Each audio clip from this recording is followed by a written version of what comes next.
I never thought my own child would call me a burden. Tell me where you're watching from. I like to know which porch or kitchen is listening when I say these things. It makes the world feel smaller, less lonely. My name is Joan Miller. This is a true story from Georgia. I have lived most of my 80 years in a narrow house on the edge of a Georgia town where the mornings start with church bells and the air smells of damp earth and cut grass. The house sits under the old oak my husband planted the year we married. You can still see the mark on the trunk where he carved our initials with a pocket knife. He's been gone 15 years now, but the tree keeps growing, stubborn and slow, throwing shade over my front steps. On most afternoons, I sit on that porch with a cup of tea that's too strong and a cardigan over my knees, even in summer, because habit outlives weather. I can still hear my husband humming as he mowed the yard, a low, steady sound like a metronome for our days. Those small rhythms are what make a life feel whole. Until, one day, they don't. People in town know me as the quiet one with roses out front. I say hello in the grocery store. I help carry a casserole to the church potluck. I write a check when the youth choir needs new robes. I raised my boy, David, alone after Tom died. I worked nights at the diner. I mended uniforms and bills and scraped together whatever I could. There are photographs tucked in the kitchen drawer of a small boy whose freckles match my own, a boy who preferred marbles to machines and once built a fort that lasted a week and then fell with a glory that still makes me laugh remembering it. I taught him how to whittle and how to be patient with a stubborn horse. I taught him to say ma'am and sir, to bring in the mail without being asked. I also taught myself to be quietly brave. I never wanted my love to become invisible. No one does. But invisible it became. Not overnight, but like rust on a hinge. Little things began to eat at the thing between us. A tone of voice here, an absent dinner there, a line of conversation that spun away from me as if I were some old piece of furniture in the corner. Melissa, my daughter-in-law, was never cruel in a headline way. She had a laugh like a bell and a wardrobe that made the PTA look shabby. She had an event every other week and an opinion about the placement of throw pillows. Her jabs came in that soft, precise way women can have when they teach the world what they think you should be. "Joan, dear, those curtains are vintage," she'd say, smiling as if she had offered me a compliment. "You should really consider updating the siding. Your house is charming in a way that looks, well, it looks tired." David stood in the doorway of his own home and watched these stitches unravel between us, mostly in silence. He is not a man prone to violence or grand declarations. He is the kind of man who, as a boy, fixed radios in the kitchen with a soldering iron and a careful hand. But silence can be its own weapon. At first, it was little things, a shorter phone call, one less Sunday dinner. Then Sundays turned into holidays they would get to later, and later never came. When I asked him about it, he would hem and haw, saying work was busy, Melissa had a family thing, or the kids had a game. I began telling myself stories, that they were overwhelmed, that life had simply sped up. Better to tell the kinder story, I thought, even when the kinder story was a lie. There were other lies, quieter ones, that I told myself in the middle of the night when my chest ached. That all the money I sent and the way I co-signed on things for them was merely practical, an extension of motherhood. You don't track the math of love, I told myself. You don't add up each time you picked up the slack and write it down on a page like a ledger. But I did write it down, not for them, never for them. For myself, to remember what I had done. I kept the little book tucked under a false bottom of an old hat box, between the bills and the letters my husband wrote when he was away. Each entry read like a small prayer. July 2006, rent $200. October 2008, car repairs, $350. March 2012, mortgage payment, $500. Nothing extravagant, nothing headline making. Just hundreds of quiet tucks of support, the kind of money that keeps a life from tipping over. Electricity, tires, the dentist when little Hannah chipped her front tooth. I made the entries with a fountain pen until the nib ran out, and then with a ballpoint, because it mattered to me that the ink should not be smudged. I wanted the ledger to be legible to my own aging eye. I tell you this because what came later wasn't a dramatic theft or a criminal act you'd see on television. It was a word at a dinner table that turned a room cold. She's a burden. Melissa snapped it out like she was naming a stain on the tablecloth. The room went quiet in that deep way that settles like dust. I remember the coffee pot clinking against the counter, the tarnish on the spoon next to my cup, the way the lamp threw a halo on the glass of sweet tea. My hands trembled, and I watched the tremble like it was someone else's. David's fork stopped in midair. Hannah dropped a napkin and looked down at it as if it had become the most interesting thing in the world. It was Thanksgiving, though we were not calling it that in that kitchen. It was simply the day that could have come for dinner and had not. Melissa's words landed with the weight of someone telling me my name was wrong. The word burden pressed on my chest like a fist, and the room smelt suddenly of the lemon cleaner she used that made every surface gleam and made me feel dull in comparison. Sometimes cruelty is careless. She didn't say it with a villain's intent, which almost makes it worse.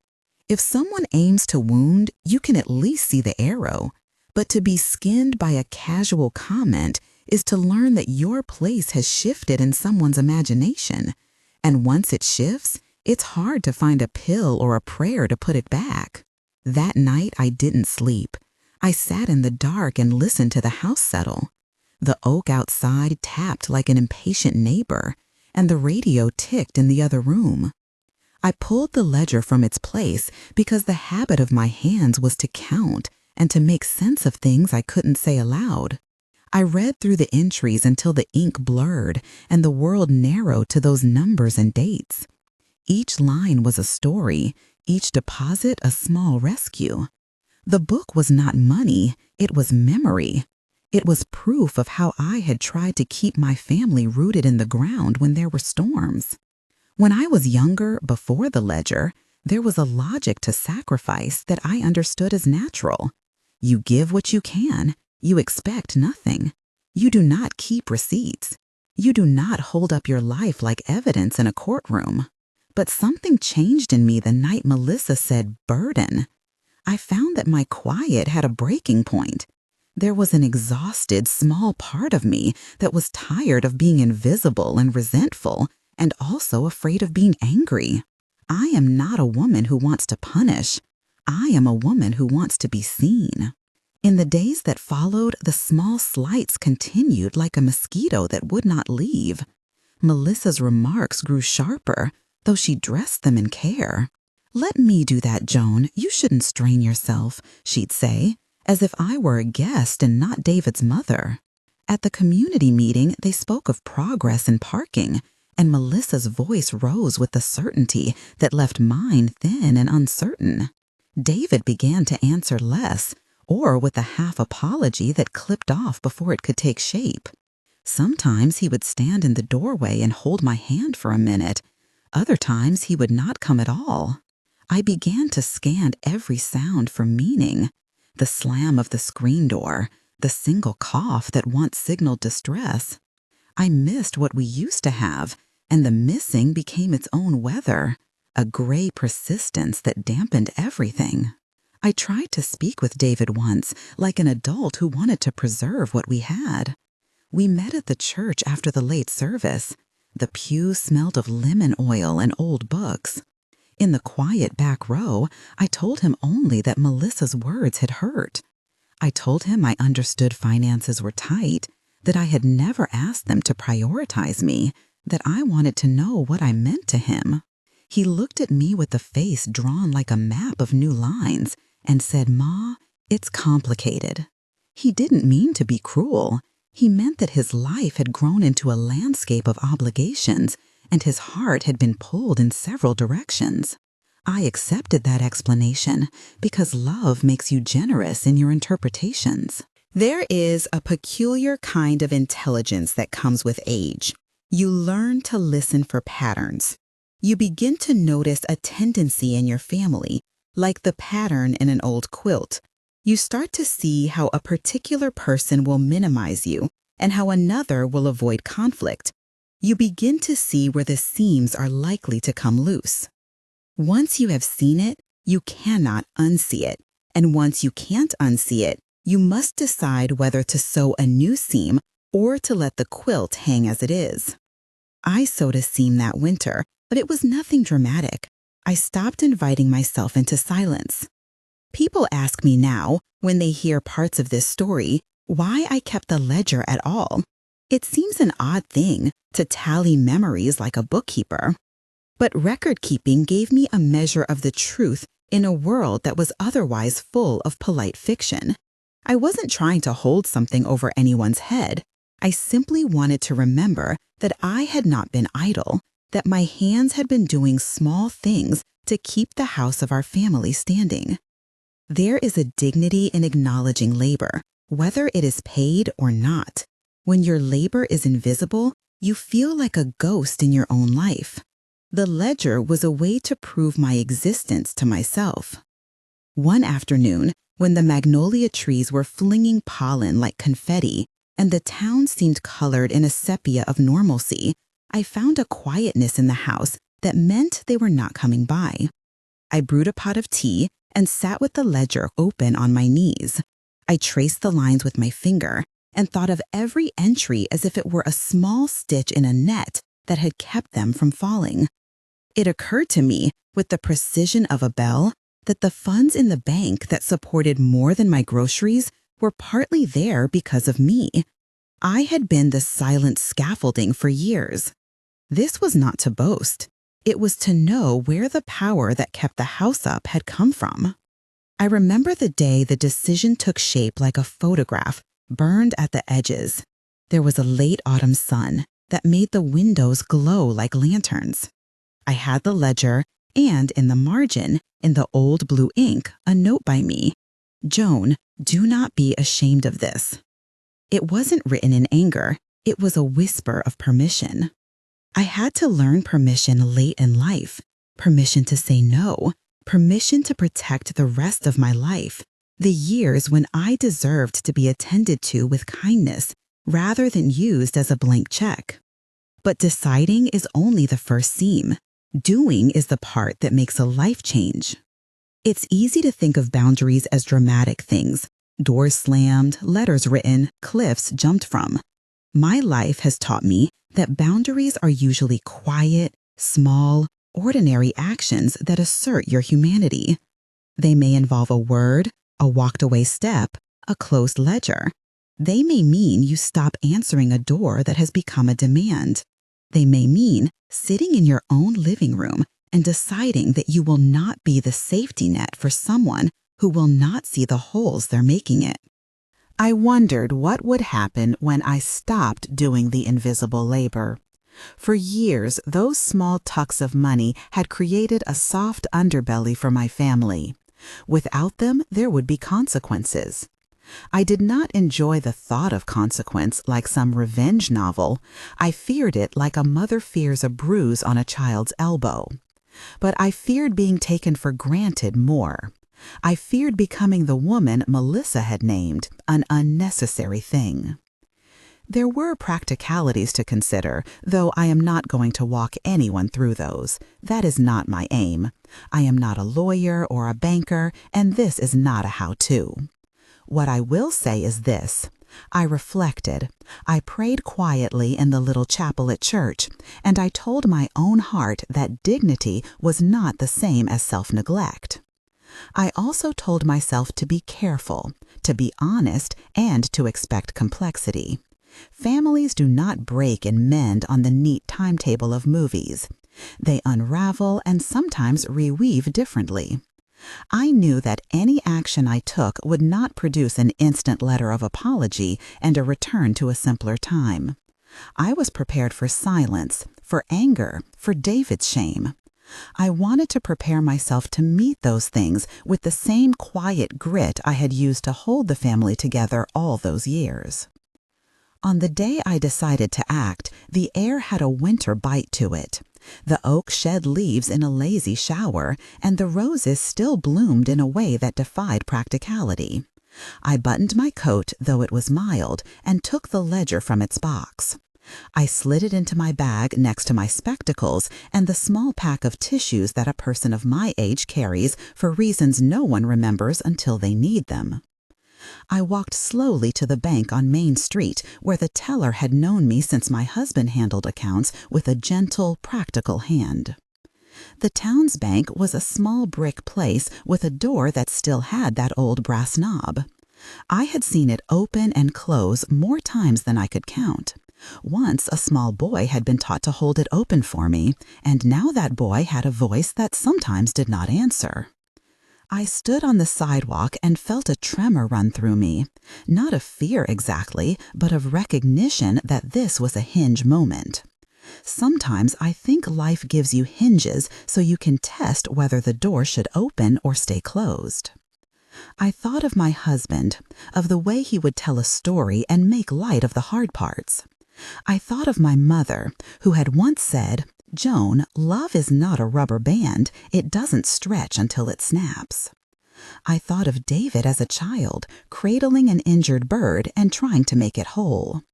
I thought of Melissa, who was not, in my estimation, pure malice. She was a woman shaped by other things and likely unaware of the depth of the undercurrent she had tripped. As I stood there, the bank's glass reflected the oak tree and me and the slow traffic like a living portrait. My hand closed around a ledger as if it were both shield and testament. I remembered each deposit I had made, not as a ledger of obligations, but as a map of being willing. There is a humility in admitting you can make an error in love. There is also a clarity in admitting you have limits. I did not go in to dramatize anything. My fingers smoothed the fabric of my cardigan, the same one my husband loved, and I breathed in the smell that makes me feel like myself. Old cedar, lemon oil, the faint trace of the perfume I wore on our first date. I could have turned away. I could have stayed on that porch, made another pot of tea, and decided silence was easier. But the kind of dignity I wanted was not going to come from passivity. It would come from choosing how to spend the rest of my life. Maybe that sounds grand for a woman of my years. Maybe it is. I do not think setting a boundary is grand. I think it is ordinary courage. I stepped toward the door and paused. There is a sound you sometimes hear before something important happens, like the intake of breath before one sings. The town seemed to hold its breath with me. In the glass reflection, I saw my face, softened lines, the furrow that meant thought, the set of a chin that had never been obedient when obedience cost me my dignity. The ledger felt heavier than it should have. It seemed full of voices and small debts, and strangely, love. I reached out and touched the brass knob. At that moment, a memory came like a smell or the taste of salt. David at 5, cheeks smudged with jam, holding up his hand and asking if I would teach him how to whistle. I had pressed my lips to his and showed him the breath and the position of the tongue. He had howled with triumph at the sound he made. That was the boy who used to run down our street to bring the mail, the boy who would come in soaked from rain because he had somehow dragged a neighbor's dog back home. The boy I had raised had been taught, perhaps too well, to be practical and to shield pain inside. I opened the bank door.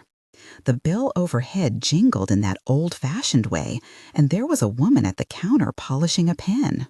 Two other customers in the chairs, a child coloring at a little corner table. The air smelled of printer ink and the faint citrus detergent the bank used. I stood in line, and someone behind me shifted and offered me a smile. People live their lives in these small public rituals, paying a bill, cashing a check, handing over a deposit slip. No one notices your heart setting a course in the same way they notice the cashier's precise ring. My turn came. The teller, a young man with a neatly trimmed beard, looked up and greeted me with practiced courtesy. He might have known me because everyone around here knows someone. He did not need to know the ledger in my bag or the history of my relationships. That bag held decades of choices and a book with blue ink. I placed my hand on the counter. I did not speak in raised tones. I have always believed that firmness does not require force. I was not there to shame anyone, nor to triumph. I was there because I could no longer be what I had been, the invisible safety net that bore the weight of others while being dismantled by them in private. I had reached a moment where I had to let the consequences of my generosity be visible, not because I wanted to hurt them, but because I needed to stop hurting myself. I slid my purse a little closer to me, and with it the ledger. My heart pounded, not with the need to be seen, but with a quiet resolve. The teller placed his hands upon his counter and asked, "How can I help you today?" The words left my mouth, precise and calm. The next few sentences were simple, ordinary. They were not the end. They were a beginning. They were the smallest, most ordinary kinds of bravery. Speaking up, asking for clarity, choosing peace over being taken for granted. Behind me, a child giggled. The world continued to turn, and the ledger sat like a small island of memory between us. I tell you all this not to boast and not to instruct. I tell you because sometimes the smallest doors we close are the loudest things we do for our own souls. The person you love most in the world can, without meaning to, make you feel like a burden. Sometimes the remedy is not to shout, but to do the quiet work of assertion, of speaking with the dignity you were raised to have. I had no illusions. I did not imagine that this single step would heal years of distance or that apologies would come like rain. I did not expect Melissa to stand at my gate and declare the error of her ways. What I expected was something less showy and more honest, a shifting of responsibility back where it belonged, a chance to breathe, a space to be treated with the respect I felt I had earned. I wanted to be part of their lives without being the floor they thought they could walk on. The teller reached for a form. He was kind and efficient, the sort of person who sees human business as an extension of his day. I cleared my throat. There is a steadiness in telling the truth, even in small practical matters. I said what I meant, and my voice did not waver. As the paper slid toward me, I felt the ledger in my bag like a small, patient animal. It had kept my story safe. I had brought it along not to brandish it, but to remind myself that what I had done had value. I signed nothing dramatic on the counter, and yet the act I contemplated carried a quiet finality. It would mean the slowing of things. It would mean a reallocation of the ordinariness that had kept our family running. It would mean David would have to stand with what he had built or ask for his mother's hand in a way he had not before. It would mean Melissa might not know how to chew her words so carelessly. It would mean us all waking to a new morning in which some conveniences were absent and truths were more plainly seen. I folded my hands, a gesture my mother taught me for prayer at the table. I didn't pray aloud. I didn't need to. I had already asked for wisdom the way you ask for rain, with a quiet, persistent longing. I thought about the oak tree again and how my husband's initials were still there, wind-rough and patient. Trees do not move hastily. They wait out the weather. They bend when they must and hold their ground when they are strong. The teller slid the paper and pen back and smiled, and I thought of the last time David and I had sat at a bench eating ice cream. He had said nothing then either. He had been distant and present all at once, the way people who live inside obligations can be. I had not known then that distance would become a place where words were stored and never spent. I stood up from the counter, my hand feeling the weight of what might follow like a stone in my palm. I did not yet know the contours of their anger or shame. I did not know whether silence would deepen into estrangement or be followed by a sober, honest conversation. I only knew that I could not live where I was, invisible and depleted, and that the ledger and that brass door had together become the fulcrum of a necessary change. When I stepped back out into the street, the bell jingled behind me. The oak tree threw a shadow across the sidewalk like an old blessing. A neighbor waved from across the way. Life continued to go on, as it always does, unaware of the small revolutions that happen in one person's heart. I walked home with my purse a little heavier and my breath steadier. The house welcomed me with that familiar smell of lemons and old wood. I placed the ledger back into its hiding place, not because I had changed my mind, but because some things need to be carried by you alone for a little while. There was a small peace that had not been there before, the peace of a person who has finally named her own needs. That evening David called. His voice was low, as if spoken through cloth. He said my name in a way that showed a man breaking into the honest part of himself. I could imagine him in his car, hands on the wheel, the streetlights passing. He did not say much, but in the way he paused and in the tremor that colored his words, I heard the outline of regret. He asked quietly, "Are you all right?" For the first time in a long while, I answered him not from a place of appeasing, but from a place of a woman who had taken a long, careful look at what she deserved. "I'm learning to be," I said. Silence is its own kind of answer, and my words hung between us as something new. He told me he would come by the next day. He did not promise apologies. He did not promise change. He simply said, "I'll be there." Even that, at the time, felt like a bridge. I made no illusions about the road ahead. I know families are messy. I know guilt will arrive like a late train, and that someone will try to repair things with a packed meal or an embarrassed embrace. I know some things cannot be fixed quickly. Trust is one of those things. But there are also parts of life that do not need mending if you are honest enough to do the right small thing. Sometimes the right small thing is choosing a life that includes dignity. As I sat on my porch that night, the lantern light leaking into the dark like a promise, I thought about the door I had touched at the bank and about the ledger I had kept. I rocked lightly in the chair and watched the oak's leaves tremble in a gentle wind. A neighbor's dog barked somewhere off in the distance. I sipped my tea and thought about the years I'd spent being unseen, and I felt a surprising calm. To choose myself was not to stop loving David. It was to stop being willing to let love be used as an excuse for disregard. Outside, the town carried on its small, ordinary life. A couple walked by, arms linked.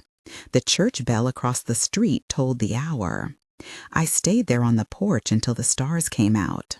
I prayed a quiet prayer for wisdom and for the grace to accept whatever consequences might follow. I prayed for David, not for the sake of being right, but because mothers pray for the souls of their children, even when those children make mistakes. There is a peculiar courage that comes when you know you have done what you can and leave the rest to time. It is not loud, it is not immediate, it is a settled kind of endurance. I had closed a door in the way your hands close over a chapter in a book you love, carefully, with respect, knowing the story continues even as some pages are turned. The next morning when I woke, the ledger was still under the hat box, but something had shifted in the air. It was not visible. It was like the slight tilt of a picture frame that tells you a house has been lived in. I went about the ordinary things of my day. I cleaned my kettle, I watered the roses, I set out a slice of bread for the cardinals who come and wait like small hopeful guests at the bird feeder.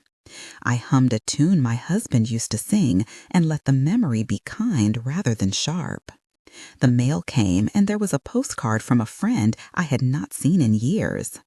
The ordinary continued its steady work of being ordinary. Later that afternoon, David arrived. He did not come blustering or dramatic. He came quiet and awkward, the way someone comes to a doctor who has received honest news. He stood on my porch and rang the bell like a man wary of being wholly welcomed and wholly denied. When I opened the door, the sight of him made something ache and knit in me at once. He looked older than the photographs, with new gray at his temple, and the kind of tired I recognized, the tired of carrying other people's expectations as if they were his own. We sat at my kitchen table the way we used to when he was 7 and had scraped his knee. He poured himself a glass of water and asked, "Are you sure you don't want to come for dinner?"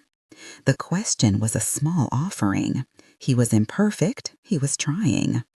I nodded. I had said my piece. Our conversation was long and tangled, and not all of it pleasant. We spoke of small things, and then of the ledger, and then of Melissa's words, and then of how fear has a way of making people place their needs above their love. There were tears, there were admissions that made my chest ache. He said I should have stood up to her, in a voice stripped of excuses. He said he had been ashamed and afraid, and that sometimes fear makes you silent. I listened. I did not make the conversation about triumph or punishment. I did not wish to be the sort of parent who uses pain to fashion power. I wanted instead to be a mirror, to let him see the reflection of what his choices had done, and to leave space for him to choose differently. There is a line between accountability and shaming, and I wanted to walk that line with grace and firmness both. He did not demand my forgiveness. He did not expect it like a right. He asked for it, and that simple act of asking was, for now, enough. When he left that night, the light in his eyes was less frantic and more sober. I do not know if things will change between us permanently or if the new boundary will hold. I only know what I know, that I have acted in a way that affirms my humanity, that I have set a limit that asks to be honored. The rest will unfold in time. For now, I step back to my porch and my roses, the oak overhead keeping watch like an old friend. My life is not dramatized. It is not sensational. It is the life of small choices repeated daily. I closed a door in the way you close a window when the wind is cold, because warmth is precious and because you need to protect what little solace you have left. I did it not to punish, but to preserve. Tomorrow will bring the phone ringing, possibly more conversations, perhaps anger, perhaps apology. It might bring nothing at all. I am prepared for both. I am older and my heart is not as fragile as it was. I have learned to make my peace with the idea that love and boundaries are not opposites. They can be companions. As the sun sets, the porch light hums on, and my cardigan smells faintly of lemon and cedar. I hum a hymn my mother taught me and watch the stars prick the sky. I think of the boy who learned to whistle and of the man who was learning, perhaps clumsily, to be honest. I think of Melissa, who is probably not cruel in the way my pain fears, just thoughtless or unaware. I think of the ledger, the small book that held the account of my love.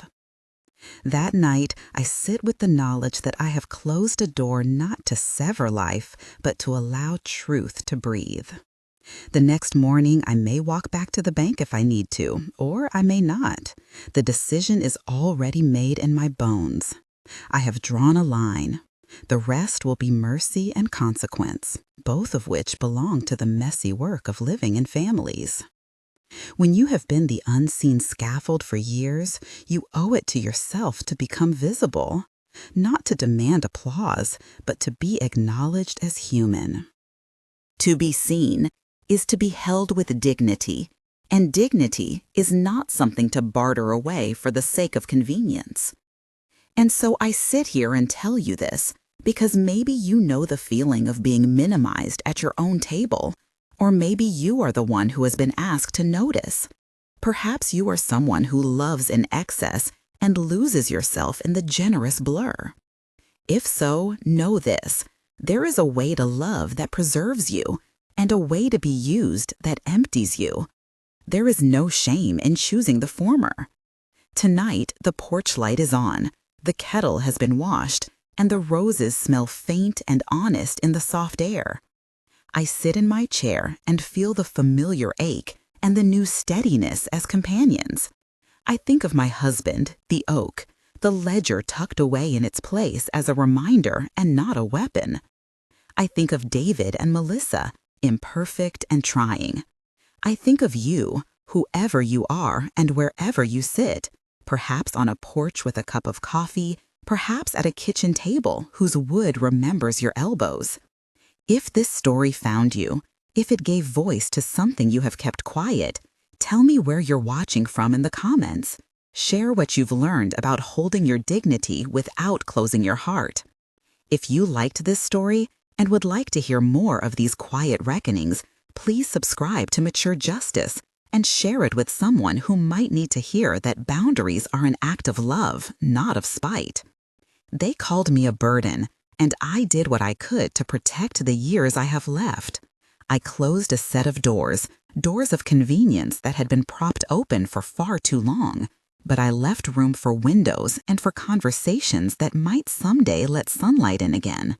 Closing those doors was less about punishment and more about making space for respect, for honest rebuilding, and for the possibility that love, when guarded by dignity, can return with a truer face.